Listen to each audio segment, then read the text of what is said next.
우리 주님의 은혜와 평강이 우리 가운데 임하기를 빕니다.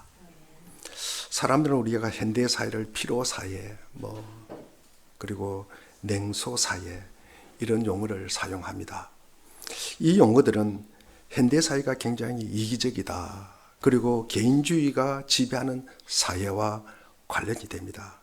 우리가 개인주의라면은 무한 경쟁에 돌입하는 거예요. 그러면은 성자가 독식하는 사회가 된다는 거죠.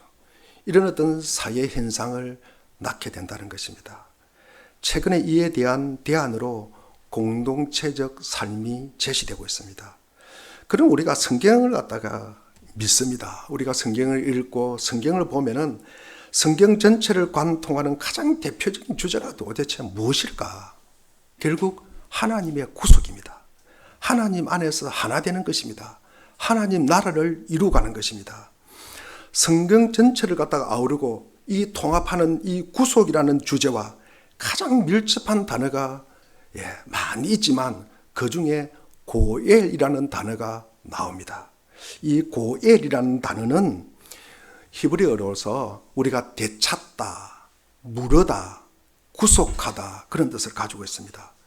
우리가 2장 20절에도 보면은 우리가 2장 20절에 보면은 기업 물을 자, 그죠? 이게 전에 개역 개정판에는 이제 기업 물을 자라고 이렇게 되어 있는데 우리가 맡아야 할 사람 그렇습니다. 대를 이어줄 자, 그러니까 억압받고 억울한 사람을 복수해 줄 자, 경제적 차원뿐만 아니라 사회 윤리적이고 신학적 차원의 회복과 구속을 모두 포괄하는 단어입니다. 그래서 우리가 기업 물음, 원어를 찾아보면 고엘이라고 하는데 가족의 재산을 다시 회복하거나 유지하는 책임이라는 거죠. 우리 레위기 25장 25절 한번 찾아보겠습니다. 레위기 25장 25절입니다. 우리 같이 한번 읽어보겠습니다. 자, 시작. 내 친척 가운데 누가 가난하여 그가 가진 유산으로 받은 땅의 얼마를 팔면 가까운 친척이 그 판 것을 물을 수 있게 하여야 한다. 물을 수 있게 하여야 한다. 이 의미가 고엘이라는 뜻입니다. 가난 때문에 몸이 팔린 친족을 속량한다. 그 대가를 지불하고 노예나 남의 이렇게 종으로 있는 사람을 다시 빼내온다는 뜻입니다. 그 다음에 피해 복수자의 역할을 담당한다. 그러니까 피살된 자기 친족을 위해서 피해 복수를 해야 하는 의무를 가진 자. 이 우리가 주로 이제 성경에 얘기하는 건 도피성 이야기가 이제 여기에 해당되는 것입니다.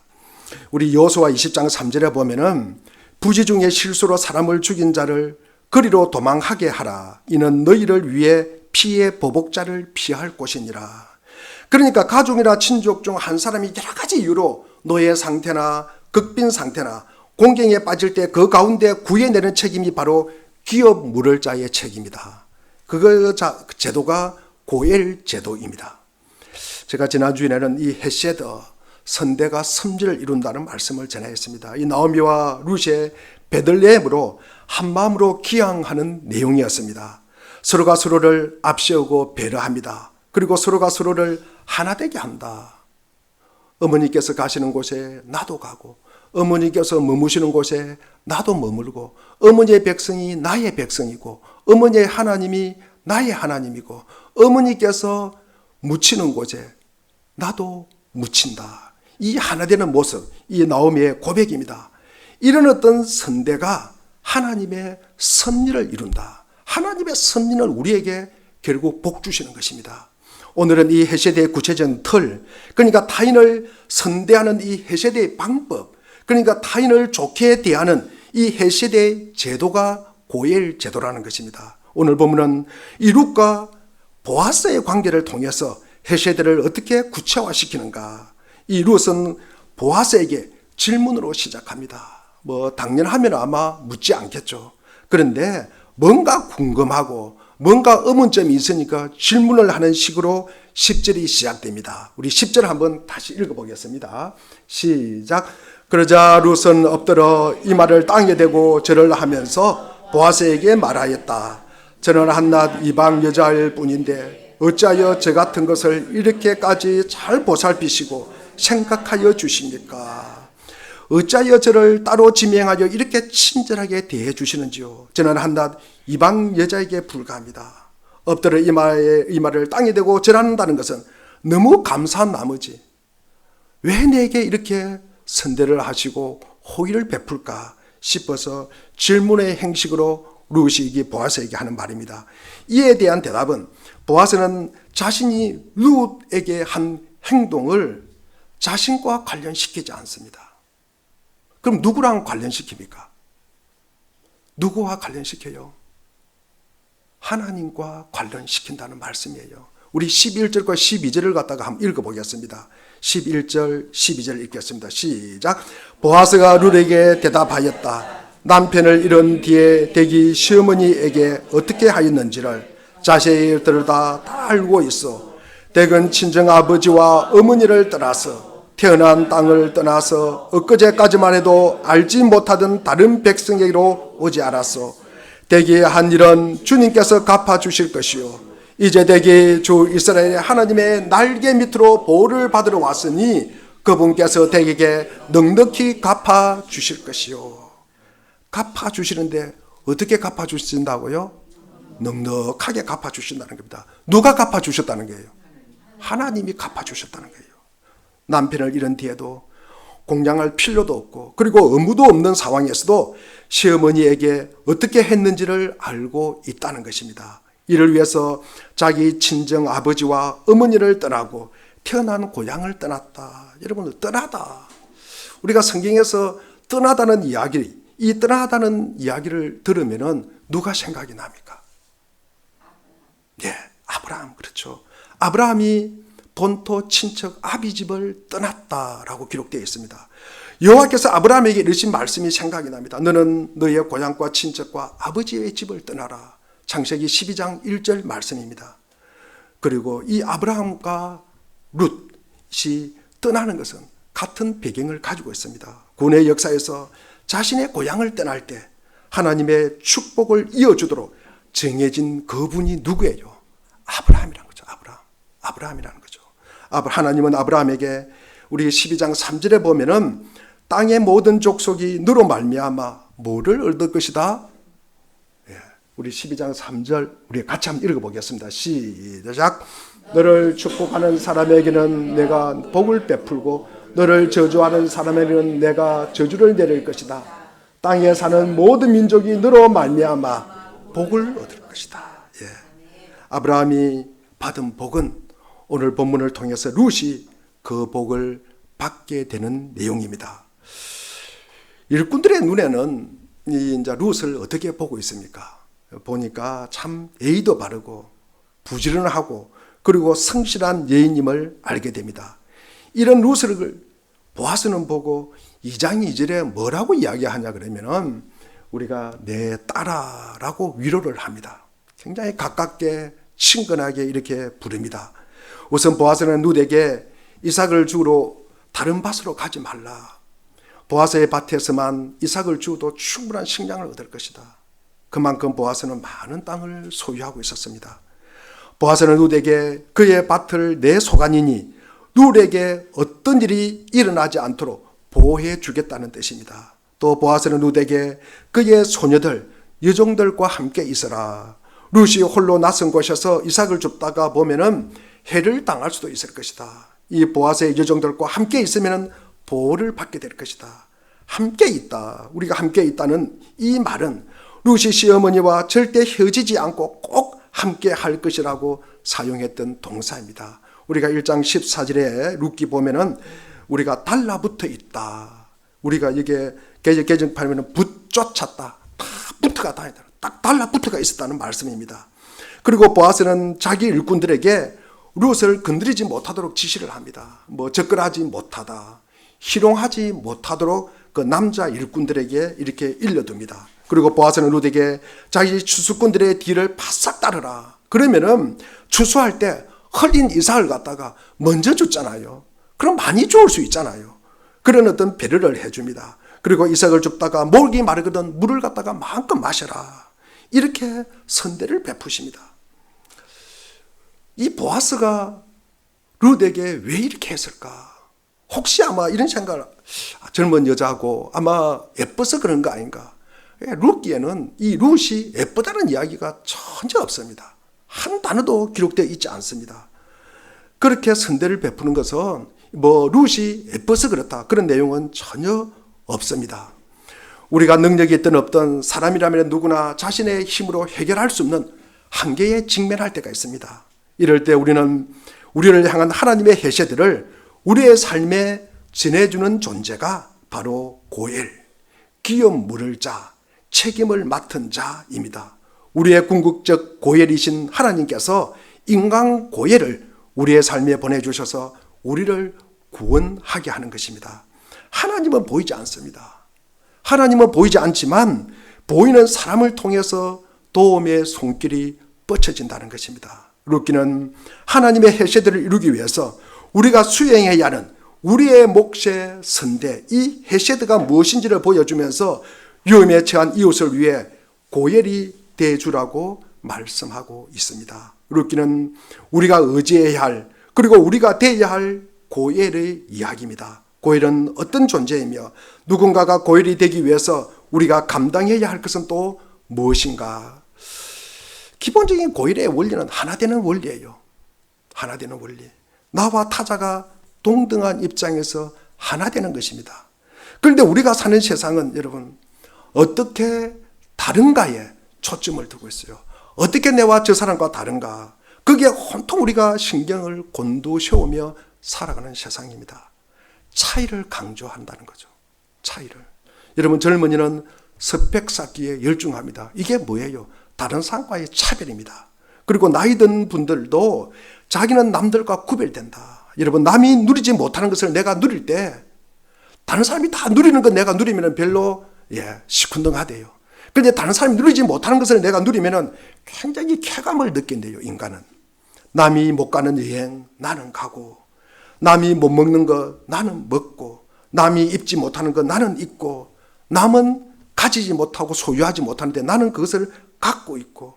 이게 여러분 타락한 세상의 속성이라는 거죠. 여러분 이게 타락한 세상의 속성입니다. 이게 차별하는 거예요.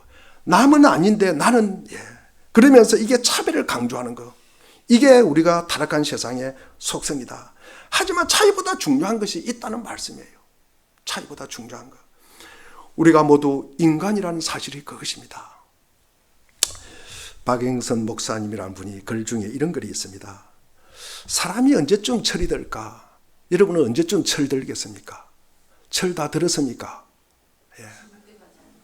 그분의 표현에 가면 한 80쯤 돼야, 저는 지난번에 한번 제가 인용할 때는 60이라 그랬는데 지금은 한 80쯤 돼야 이게 철이 든대요. 그때쯤 되면은 죽음이 내 앞에 가까이 있다는 거죠. 죽음이 내 앞에 가까이 있다. 그러면은 잘한 것, 잘 못한 것에 대해서 보복할 마음이 없어진대요. 보복할 마음이. 서로 다 죽을 건데 뭘 보복하는 거냐? 여러분, 나이 들든 어떻든 간에 힘이 없어서 여러분 보복을 갖다가 할 힘이 없는 것입니다. 여기서 우리는 알게 됩니다. 우리와 우리 인생은 보복의 대상이 아니라 축복의 대상이구나. 인간은 여러분 축복의 대상이라는 거죠. 누구에게도 마찬가지입니다. 하나님은 우리를 예수 그리스도로 말미암아 자기의 자녀로 원래 창조 목적을 우리의 실패도 불구하고 뒤집어 기억고 완성시키겠다고 하는 것이구나. 그때쯤 되면은 이것을 알게 된다는 거예요. 원래 인간의 창조 목적을 알게 된다는 것입니다. 우리가 구별과 차이를 말하고 다름을 강조하는 것은 젊어서 그렇대요. 여러분 왜 헬기를 부립니까? 젊어서 그렇대요. 힘이 남아서 그렇대요. 여러분 죽음이 멀리 있다고 생각했기 때문에 그렇다는 것입니다. 믿음의 성숙도 마찬가지입니다. 여러분 우리가 너무 조급하게 생각할 필요가 없다는 것입니다. 어떻게 보면은 나이가 들면은 많은 부분이 해결됩니다. 여러분 나이가 들어가면서 내 자아를 내려놓으면 여러분 다툴 일이 없어지는 것입니다. 여러분 죽음이 가까우면 사랑하지 말라 그래도 사랑해요. 여러분 용서하지 말라고 그래도 용서해요. 제가 어릴 때 시골에 있을 때 보면은 나이 드신 분들이 그 당시에는 병원에 가서 돌아가시는 것이 아니라 집에서 돌아가시잖아요. 그러면 누구 오라 그래요. 누구를 오라. 누가 보고 싶다. 내가 그 사람에게 돈을 빌린 것인데 갚지 못한 것이 있다. 내가 그 사람에게 뭐 그 시골에 그 깨 있지 않습니까? 참깨를 갖다가 내가 훔쳐갔는데 그 집 밭을 것을 내가 자기끼리 훔쳐갔대요. 그때 참 미안하다. 그러면서 이렇게 용서를 갖다가 구하는 내용이 나옵니다. 겸손하지 말라 그래도요. 여러분 죽음이 가까우면은 겸손하지 말라 그래도 여러분 겸손하게 되는 거예요. 여러분 착하지 말라 그래도 착해지게 돼요. 여러분 회개하지 말라 그래도 여러분 회개하게 되는 것이 이게 죽음이 내 앞에 가까워왔을 때 느끼는 우리의 인간의 모습이라는 거죠. 우리는 유한한 존재입니다. 사랑하고 사랑받기를 바라는 존재입니다.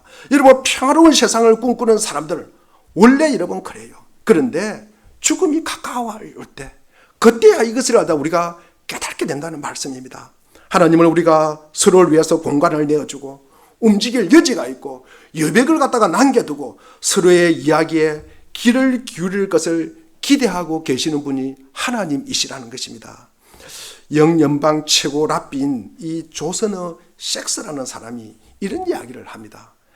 세상에는 많은 문화와 문명과 종교가 있지만 하나님은 우리에게 함께 살아갈 하나의 세상만 주었다라고 이렇게 이야기를 합니다. 보아스 마찬가지입니다. 보아스는 이 연민의 시선을 가지고 룻을 바라보았습니다. 여기서 여러분 새로운 질서는 바로 여기서 시작되는 것입니다. 누구에게나 모든 사람에게나 이의 연민의 불쌍한 마음이 들이댄다는 거죠. 여기에 기적이 일어나는 것입니다. 상대를 볼 때 그리고 누구를 볼 때 아무리 나쁘고 원수 같은 사람이라도 저 사람을 볼 때 저분을 볼 때 참 저 사람 안 됐다. 이게 불쌍한 생각 연민의 정이 샘솟을 때 우리에게 새로운 관계가 이루어진다는 것입니다. 보아스는 룻을 편견 없이 받아들였습니다. 보아스는 룻을 우리가 12절에 보니까 12절에 하나님의 날개 그늘 아래 보호받으러 온 존재다. 하나님의 날개 그늘 아래 보호받으러 온 존재다. 우리 12절 한번 읽어볼까요? 12절 읽어보겠습니다. 시작. 대기 한 일은 주님께서 갚아주실 것이요 이제 대기 주 이스라엘 하나님의 날개 밑으로 보호를 받으러 왔으니 그분께서 대기에게 넉넉히 갚아주실 것이요. 하나님의 날개 밑으로 보호를 받으러 왔다. 누구나 마찬가지다. 우리가 누구든지 이 생각이 들 때 내 주위에 도움을 요청하는 사람이 있습니까? 여러분 내 주위에 도움을 필요로 하는 사람이 있습니까? 그때 하나님이 내게 보내주신 분이구나. 이런 생각이 들면은 우리의 물질과 시간을 제공하는데 아깝지가 않다는 말씀입니다. 그러니 그 필요한 제공을 자발적으로 그리고 스스로 하나님의 날개가 되어서 그 취약해진 사람을 돌보아 주는 것입니다. 그러면 우리가 고일의 구체적인 유익이 무엇일까? 여러분 우리 고일은 여러분 피값을 치러주는 것이다. 여러분 가족과 친족들의 원한을 풀어주는 이 사적 복수는 아마 그 당시 고대 근동지방에 널리 행해진 풍습이고 그리고 이스라엘에도 예외는 아니었습니다. 히브리어로 고엘은 본래 가족과 친족 중에 이러한 정당한 복수를 수행하는 사람을 가리키는 이름이 고엘입니다. 그러나 구약 성경에서 고엘 제도는 당시만일 했던 이 보복 문화를 옹호하고 적극적으로 권장하는 그런 내용은 아닙니다. 이스라엘에서 실제로 시행된 고엘 제도는 범인을 찾지 못한 미제 사건을 해결해서 억울함을 달래고 그리고 율법에 근거한 재판을 거쳐서 가해자가 정당한 처벌을 받도록 하는 사법 행위라는 것입니다. 가인이 아벨을 죽인 인류 최초의 살인 때부터 이스라엘 백성들은 억울한 피가 누구에게 울부짖었다? 하나님과 사람들에게 부르짖었다는 인식을 통해서 피적 생명의 소중함을 확인했던 것입니다. 고엘은 억울함을 풀고 맺힌 가슴에 숨이 통하게 해주는 구원자, 우리는 가슴에 맺힌 응어리를 호소하는 이들을 위해 마음을 열고 시간을 내어서 들어주어야 한다는 것입니다. 두 번째로 고엘은 기업을 되찾아줍니다. 이스라엘 자신들이 거주하는 땅은 소유권이 있어요, 없어요? 소유권은 없습니다. 여러분 사용권과 경작권만 있는 것입니다. 성경은 땅을 누구 것이라고 봅니까? 하나님의 것이라고 봅니다. 그래서 각 지파들이 영토도 여호수아 때 땅을 정복하고 땅을 분배받은 것입니다. 그래서 토지를 거래하거나 담보를 잡아서 돈을 주고 받는 경우도 희년이 되면 본래 속한 지파의 것으로 되돌려 주는 것입니다. 그러나 50년의 희년 주기를 갖다가 기다리는 대신에 그 전에 행편이 좋은 가족 혹은 친지가 대신 빚을 갚고 토지 명의를 돌려줄 수 있었던 것입니다. 그처럼 친족을 위해서 빚을 갚고 토지를 되찾아주는 사람이 고엘이라는 것입니다. 저 고엘을 법적 장치가 작동하기 전에 자발적으로 사회의 균형과 화평을 회복시켜주는 존재, 연약한 친족의 자긍심과 안정을 되찾아주는 구원자라는 것입니다. 경제적으로 어려움, 여러분 우리의 삶을 굉장히 피폐하게 합니다. 경제적으로 어려우면요 우리 관계를 갖다가 망가뜨립니다. 하나님께서는 우리가 주위를 돌아보고 자신의 능력 안에서 고엘이 되라고 말씀하십니다. 고통당하는 이웃을 위해 재물을 쓸 줄 모르는 사람이 우리를 위해 외아들까지 내어주신 하나님의 사랑을 우리가 알 수가 있을까? 세 번째로 고엘은 자유를 되찾아줍니다. 그 당시 나라 간 전쟁이 빈번했고 약탈이 많이 있었습니다. 거기에서 비롯된 이 주종 관계를 우리가 노예라고 호칭을 합니다. 그러나 이스라엘에서 종은 채무 이행을 위해서 선택하는 계약직 유급 노동자입니다. 이스라엘인들이 동족을 영원히 종으로 삼는 행위를 금지하고 있습니다. 율법은 종이 급여를 모아서 빚을 갚고 종의 신분을 벗기 어려운 경우에 친족이 돕도록 하는 것입니다. 형제나 삼촌이나 사촌 등 몸값을 치러서 자유를 되찾아주는 사람이 구원자 곧 고엘이었던 것입니다. 현대사회의 복잡한 상황 속에서도 우리를 올가매는 종으로 삼는 주인들이 있습니다.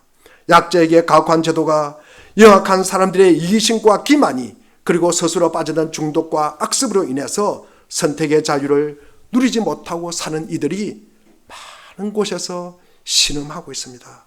그들을 비난하고 멸시하는 대신에 그들도 그리스도께서 그들을 위해 죽으신 분임을 기억하셔야 됩니다. 구원의 손을 내미는 이 고엘이 되어야 합니다. 땅값을 지불할 힘이 없는 사람을 대신해서 지불하고 그 사람으로 하여금 땅을 되찾게 해준다는 원래의 뜻을 근거로 해서 죗값을 지불할 능력이 없는 사람 대신에 대신 지불하고 그 사람으로 하여금 원래의 지위로 회복하게 한다는 거죠. 하나님의 형상, 원래 창조 목적으로 회복한다는 것입니다. 그렇기 때문에 대속자는 하나님을 가리킵니다. 그리고 예수 그리스도에 의해서 이루어진 이 속죄를 이해하는 데 중요한 근거입니다. 나오미와 룻은 여러 면에서 여러분 달랐습니다. 여러분 나오미와 룻이 같은 면이 뭐 있겠습니까? 여러분 다른 면은요. 나오미는 어디 사람입니까? 이스라엘 사람이죠. 모압은 어디 사람입니까? 이스라엘과 거의 원수지간인 모압 여인이에요. 모압 여인. 그리고 이 나오미는 시어머니고 이 룻은 며느리하고 거의 뭐 며느리와 시어머니는 물과 기름 사이잖아요. 거의 여러분. 그리고 한 분은 나이가 많은 노인이고 한 사람은 젊은 사람이에요. 젊은 사람. 아마 공통점이라고는 아마 남편이 죽었다는 그거 외에는 별로 찾아볼 수가 없을 것 같습니다. 이렇게 많이 다름에도 불구하고 무엇이 이런 차이점을 극복하게 만들었을까? 무엇이 어울리지 않아 보이는 두 사람의 동행을 가능하게 했을까? 여러분 뭐라고 생각하십니까? 이방인 며느리와 가난한 시어머니가 험한 길을 함께 가는 것은 이게 의무감으로 가능할까? 실제로 의무가 없지만도 의무감이 있다 손 치더라도 이게 가능할까는 거죠. 그리고 두 사람이 다 남편을 잃은 처지에서 아마 두 분이 그런 생각을 할 겁니다. 좀 불쌍하고 연민의 한반 정은 있을 것입니다. 그런데 의무감이나 연민의 정이 있다 하더라도 한동안은 우리가 그럴 수 있지만 여러분 동행을 갖다가 지속한다든지 함께하는 시간을 갖다가 오래 가지려면은 여러분 우리가 의무감이나 연민의 정 가지고는 부족하다는 거죠. 그 의무감이나 연민의 정 이상 무엇이 있어야 된다는 것입니다. 그게 뭘까? 그게 뭘까? 여러분 우리가 룻기를 갖다가 말씀을 듣고 읽으면서 우리가 헤세드, 우리가 선대라고 그러기도 하고 인애라고 그러기도 하고 자비라 그러기도 하고 여러분 우리가 친절, 호의라고 표현하지만 그 바탕은 뭡니까? 사랑이라는 거죠. 사랑. 사랑입니다. 여러분 룻기에서 사랑의 의미를 설명하기보다는 나오미와 룻의 동행을 통해서 그들의 삶에서 어떤 모습으로 드러나는지를 우리에게 보여주고 있습니다. 마치 고린도전서 13장이 사랑의 정의를 갖다가 사랑은 무엇이다 이렇게 정의를 하기보다는 여러분 우리가 사랑하면 어떤 일이 일어나는지를 보여주는 거예요. 그래서 우리가 고린도전서 13장 4절입니까? 사랑은 오래 참고 온유하고 그 다음에 시기하지 않고 자랑하지 않고 교만하지 않고. 여러분 사랑의 정의보다는 사랑은 어떤 식으로 나타나고 어떤 모습으로 나타나는 것을 갖다가 우리에게 더 보여주는 내용이 고린도전서 13장입니다.